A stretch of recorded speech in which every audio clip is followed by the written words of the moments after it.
Vous avez la parole, mais revenez à l'essentiel. Nous ne sommes pas là pour le procès de la vie et de suite. Monsieur le Président,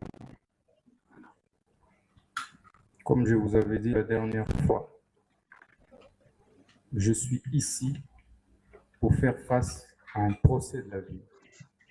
Laissez-moi parler, sinon je ne serai pas là. C'est vous les juges. Je suis prévenu. Merci. Je voudrais juste rappeler au ministère public,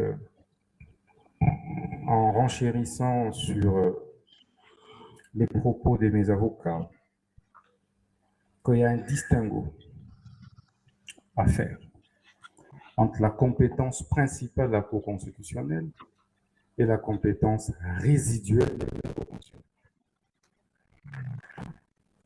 Et que par votre haute cour se limiter à faire un simple raccourci en développant la compétence principale, c'est extrêmement grave.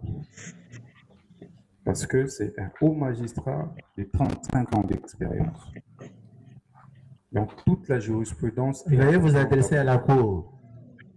C'est tout ce que je voulais rappeler, qu'il y a un distinguo à établir entre la compétence principale de la Cour constitutionnelle de la compétence résiduelle. Dans la compétence résiduelle, plusieurs arrêts de principe de la Cour constitutionnelle posent deux conditions. Un acte peut être déféré au-delà de l'article 162 de la Constitution devant la Cour constitutionnelle dès lors que 1. Il n'y a aucune autre juridiction qui peut statuer dessus. 2. Dès lors que cet acte viole manifestement les droits fondamentaux d'un citoyen, et en l'occurrence, mes droits en général à la défense ont été systématiquement violés. Je n'ai eu, et comme vous le savez, le droit à un procès équitable postule également la garantie du droit de la défense. Le droit de la défense doit être respecté pour que le procès soit équitable. Ça, c'est la Constitution. Et que les règlements intérieurs de l'Assemblée nationale est un acte qui est déclaré préalablement conforme à la Constitution. Et que de ce point de vue, lorsqu'il est violé, il viole également la Constitution. Donc, il ne peut pas dire, en banalisant, comme si on amenait, je ne sais pas moi, un mouton ou un porc à l'abattoir. Mais si c'est le cas, mais il aurait dû m'égorger des puits. Ici, on parle des droits fondamentaux des citoyens. Et vous êtes juge pour les préserver. J'ai démontré ici pendant plus de 12 heures à 14 heures. Voilà, je suis en train de m'adresser à vous. Nous sommes ici, nous ne sommes pas là-bas. Ça va, merci, allez-y.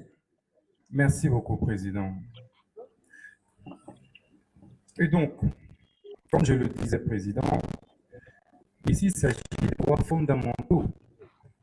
On ne m'a pas donné l'occasion de présenter mes moyens de défense.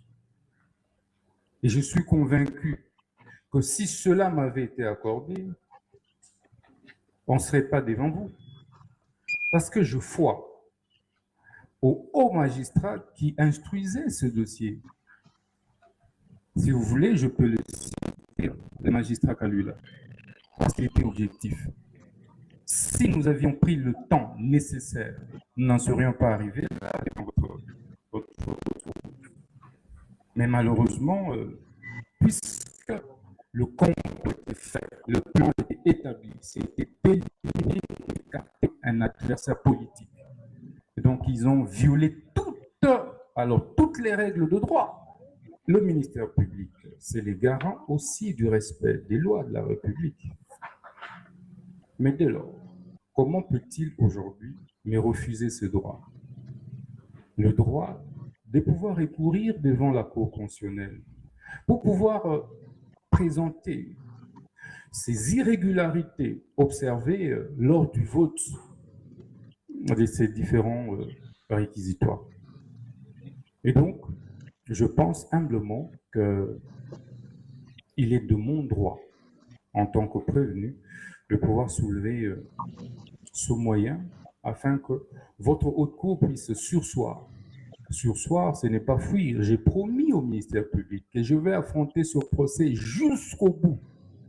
Parce que l'unique façon pour moi de déclarer mon innocence était d'affronter cette réalité. Et que c'est le prix d'un combat que je paye. Et je suis prêt à le payer jusqu'au bout. Donc, je voudrais vraiment le rassurer que j'avais toutes les possibilités d'éviter cette humiliation, mais j'ai voulu passer par cette humiliation. Parce qu'en tout état de cause, des épreuves qui nous arrivent dans la vie, ce n'est pas forcément pour nous enfoncer. C'est peut-être des leçons de vie que nous apprenons, mais c'est aussi peut-être pour un tremplin. Donc, pour moi, c'est une épreuve que j'accepte avec beaucoup d'humilité, sportivité, avec beaucoup d'élégance, quelle que soit l'issue de ce procès. Donc, je vous remercie. La Cour vous remercie. Elle prend en délibéré les préalables et elle suspend l'audience. L'audience est suspendue.